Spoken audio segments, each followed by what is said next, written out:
সেইট ওদের অ্যাক্টিভিটি টাস্কের কিছু অঙ্ক আজকে দেখিয়ে দিই।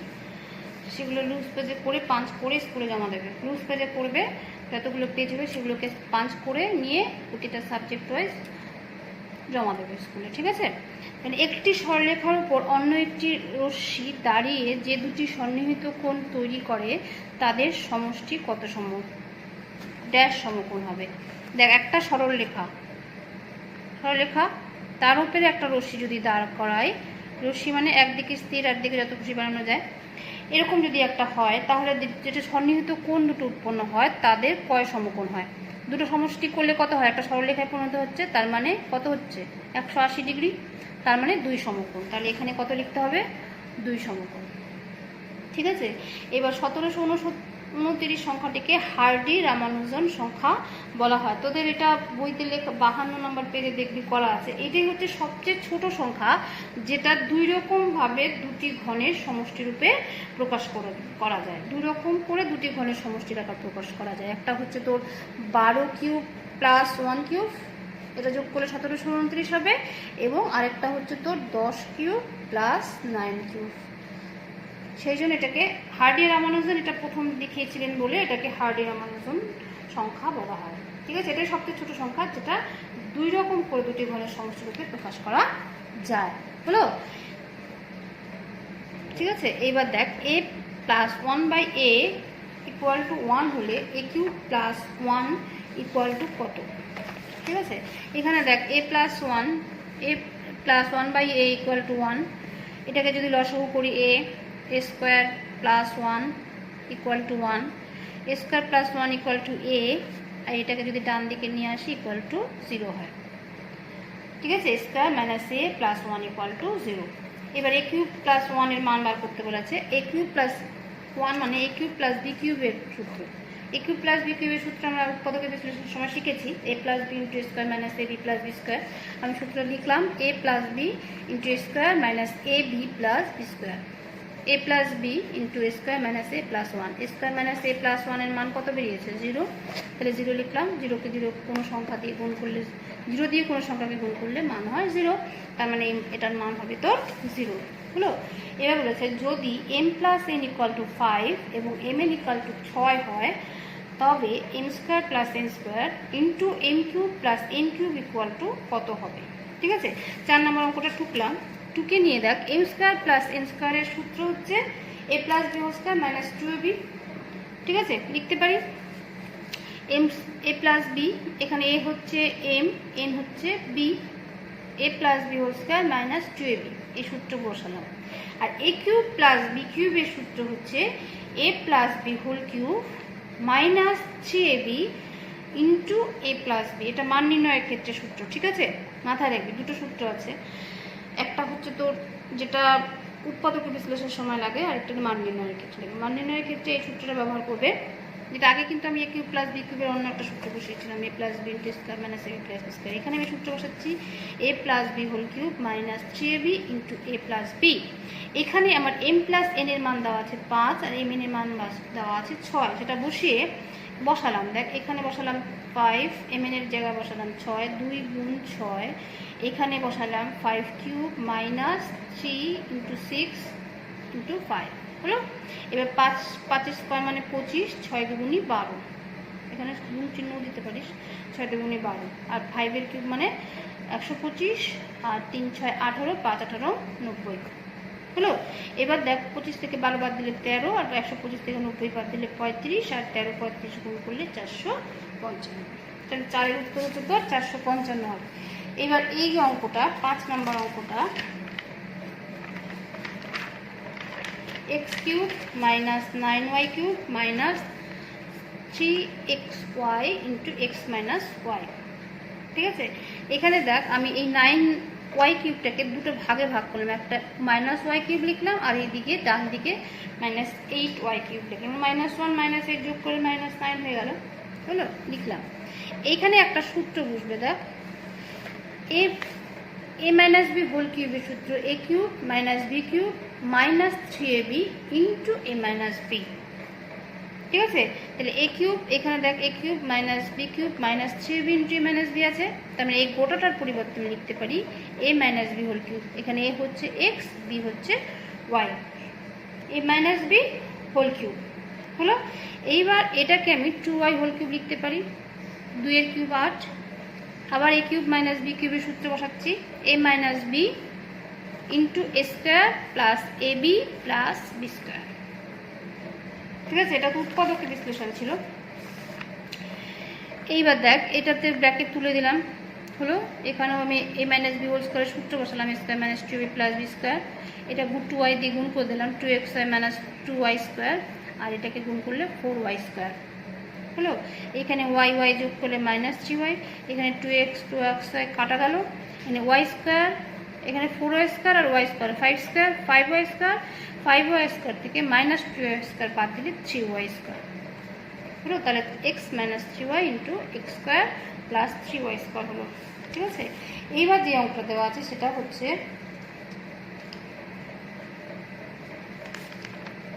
এই যে সংখ্যা পরের পার্ট 2 যেটা 2/5 এবং 3/7 মধ্যে মূলদ সংখ্যা আছে কটি? যে কোনো দুটো সংখ্যার মাঝখানেও কিন্তু অসংখ্য মূলদ সংখ্যা বসানো যেতে পারে, তাহলে উত্তরটা হবে এখানে অসংখ্য। ঠিক আছে, নিচের কোন ক্ষেত্রে সন্নিহিত কোণগুলি পরস্পর সম্পূরক কোণ? সম্পূরক কোণের মান কত? 180 ডিগ্রি, তাহলে যে দুটো কোণের সমষ্টি 180 ডিগ্রি সেই দুটোই সেটাই হবে। এখানে 135 আর 45 যোগ করলে 180 হয়, সুতরাং এখানে এই সন্নিহিত কোণ 135 ডিগ্রি আর 45 ডিগ্রি সন্নিহিত কোণ দুটির পরস্পর সম্পূরক হবে। ঠিক আছে, পাইচিত্রে এক একটি বৃত্তকলা তথ্যের এক একটি অংশকে বোঝায়। বৃত্তকলার মাপ ওই তথ্যের অংশের পরিমাণের সমানুপাতি হয়, এখানে লিখবে হচ্ছে সমানুপাতি হয়। ঠিক আছে, এবার কোনো ভাগ অঙ্কের ভাজকের দেওয়া আছে এ স্কোয়ার প্লাস 2a মাইনাস 1, ভাগফল দেওয়া আছে 5a মাইনাস 14, ভাগশেষ 35a মাইনাস 17 হলে ভাজ্য কত? এখানে দেখ ভাজ্যর সূত্র আমরা জানি, ভাজক গুণ ভাগফল যোগ ভাগশেষ। এখানে ভাজকের মানটা লিখলাম, ভাজক দেওয়া আছে স্কোয়ার প্লাস 2a মাইনাস 1, ভাগফল দেওয়া আছে 5a মাইনাস 14, ভাগশেষ লিখলাম, মানগুলো লিখলাম। এবার 5a কে দিয়ে পুরোটা সংখ্যাটাকে 5a কে দিয়ে স্কোয়ার গুণ করলে 5a কিউব, 5a দিয়ে 2a কে গুণ করলে 10 স্কোয়ার, 5a কে দিয়ে মাইনাস 1 গুণ করলে মাইনাস 5a, মাইনাস 14 দিয়ে এবার পুরোটাকে গুণ করবো, তাহলে মাইনাস 14 দিলে মাইনাস 14 স্কোয়ার, 14 দুগুণে 28, প্লাস মাইনাসে মাইনাস 28, মাইনাস মাইনাসে প্লাস 14, তারপরে এটা বসিয়ে দিলাম। ঠিক আছে, এবার দেখো এ কিউব কিউব তো কেউ কোনোটাই নেই, তাহলে 5a কিউব বসাবো। স্কোয়ার এখানে 10 স্কোয়ার আছে, এখানে মাইনাস 14, মাইনাস 14 প্লাস 10, তাহলে মাইনাস 4, তাহলে মাইনাস 4 স্কোয়ার। এখানে দেখ minus 5a minus 88, minus 5a minus 88 যোগ করলে হচ্ছে মাইনাস 33 প্লাস 33, তাহলে মাইনাস 33 থেকে প্লাস 35a থেকে মাইনাস 33 বাদ দিলে 2a হয়, আর এখানে প্লাস 14 মাইনাস 17 আছে, তাহলে মাইনাস 17 থেকে প্লাস 14 বাদ দিলে মাইনাস 3, তাহলে ভাজ্য হবে এটা। যদি ভাজক ভাগফল ভাগশেষ এটা হয় তাহলে ভাজ্য হবে এই সংখ্যা হলো 3 নম্বর। তারপর আছে তোর একটা পাই চিত্রের অঙ্ক আছে, রোহিতদের পাড়া, এটা তোদের বইয়ের অঙ্ক। ঠিক আছে, বইয়ের অঙ্কটা আমি পড়েছি, বই আছে এই অঙ্কটা, তারা বার করি পাই চিত্রটা বার করে নি তারা।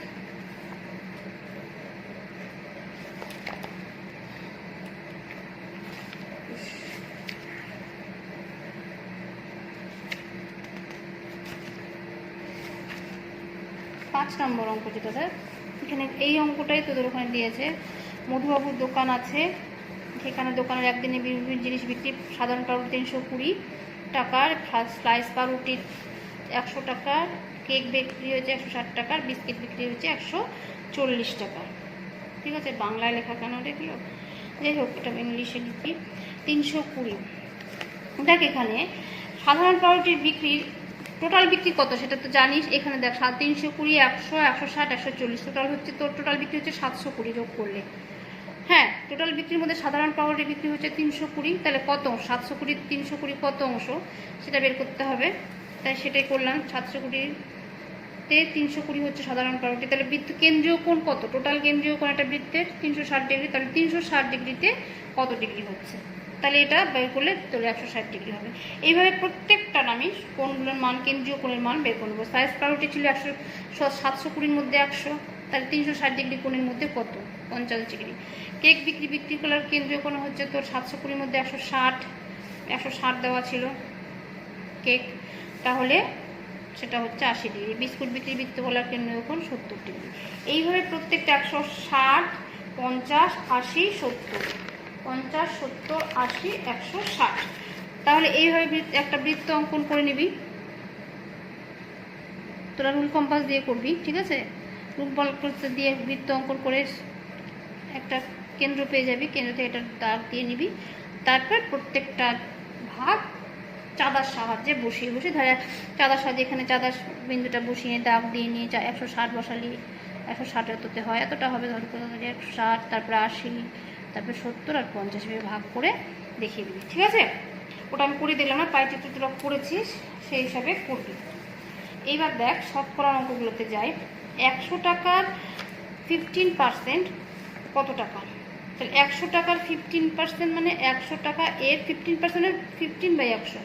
আমরা জানি 10% মানে 10/100, 20% মানে 20/100, মানে 15% মানে 15/100। তাহলে 100 কেটে যাচ্ছে, তার মানে 100 টাকার 15% মানে 15 টাকা হলো। 2 নম্বর যেটা দেওয়া আছে 10 টাকা 200 টাকা শতকরা কত ভাগ?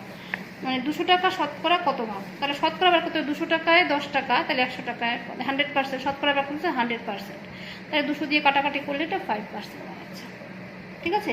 এইবার 3 নম্বরে কোন সংখ্যা 20% 15 হবে? তাহলে সংখ্যাটা আমার জানা নেই, তাহলে সংখ্যাটাকে আমি x ধরে নিলাম, ধরি সংখ্যাটি x। তাহলে শর্তানুসারে x এর 20% ইকুয়াল টু 15। 20% মানে 20/100 ইকুয়াল টু 15। 20/100 মানে 1/5। 1/5 যদি লিখলি তার মানে x/5 ইকুয়াল টু 15, তাহলে x ইকুয়াল টু 75। তাহলে 75-এর 20% হচ্ছে তো 15 হবে। 3 নম্বর, ঠিক আছে? এইবার দেখ নিচের ফাঁকা ঘরগুলি পূরণ করি।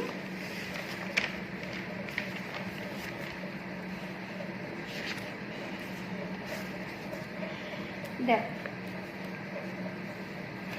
দশমিক থেকে শতকরায় পরিণত করি।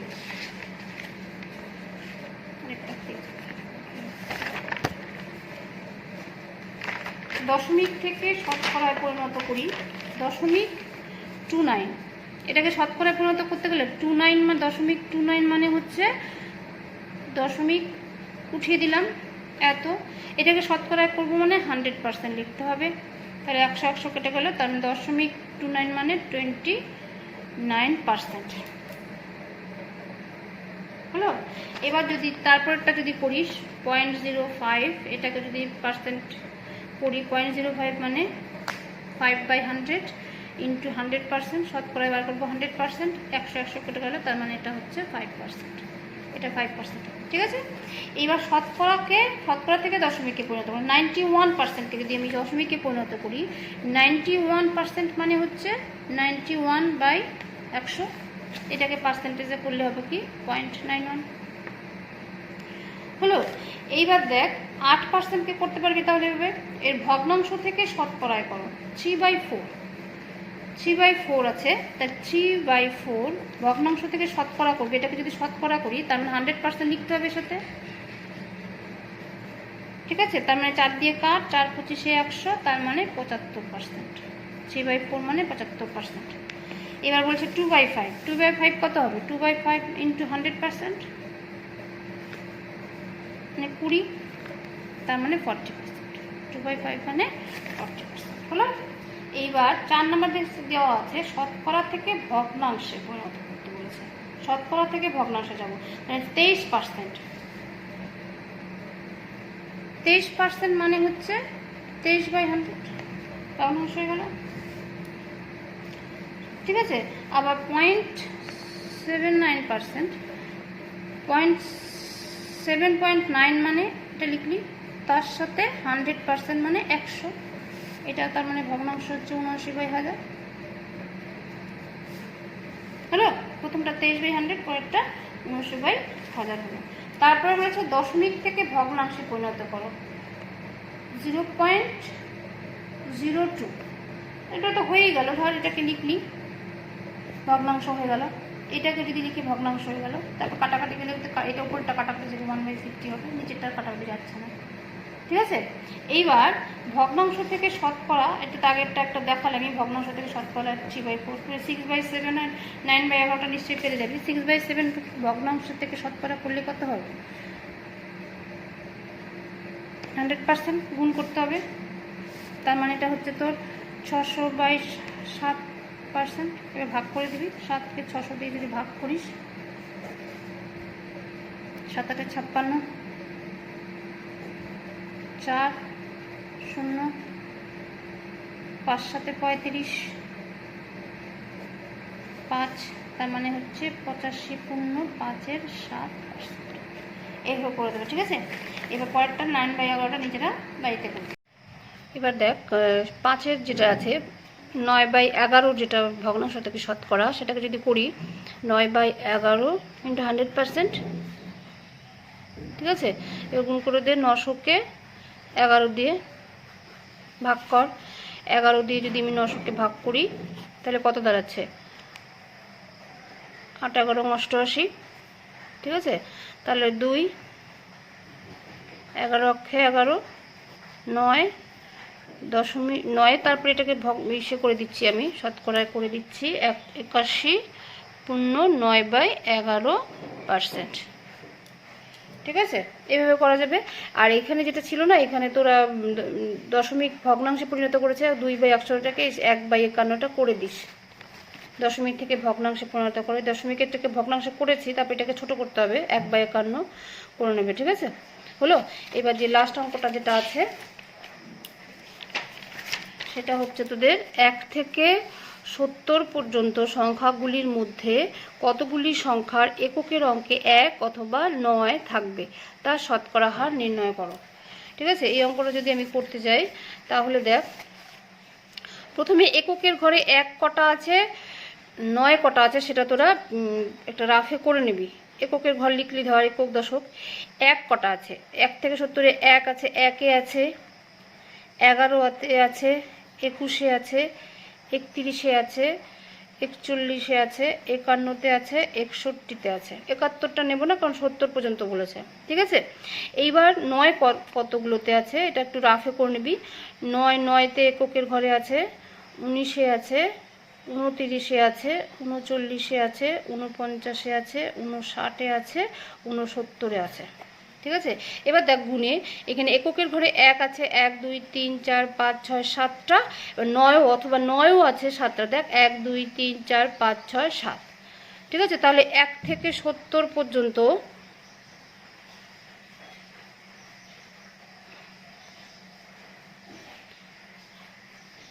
সংখ্যাগুলির মধ্যে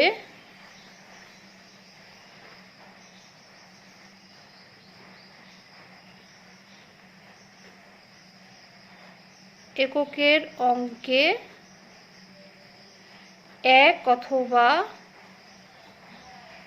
9 আছে হচ্ছে তোর 7 বার, 9 আছে 7 বার, ঠিক আছে। তাহলে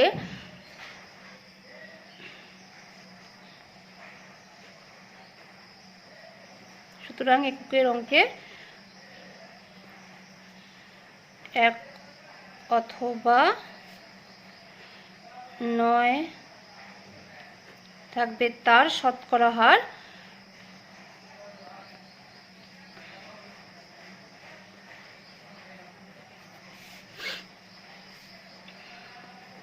কত হবে? 70-এ 7 বার করে আছে, 100-তে কত? শতকরা মানে আমি 100-তে বার করতে হবে, তাহলে 70-এ আছে 7 বার, 100-এ কত? পার্সেন্টেজ বার করতে বলেছে, তাহলে 10-এ 0 0 কাটলাম, 7 7 কাটলাম, তাহলে হচ্ছে তোর 10%, তাহলে উত্তর হবে তোর 10%, ঠিক আছে। এইভাবে করে নেবে, করে স্কুলে জমা দিয়ে দিও।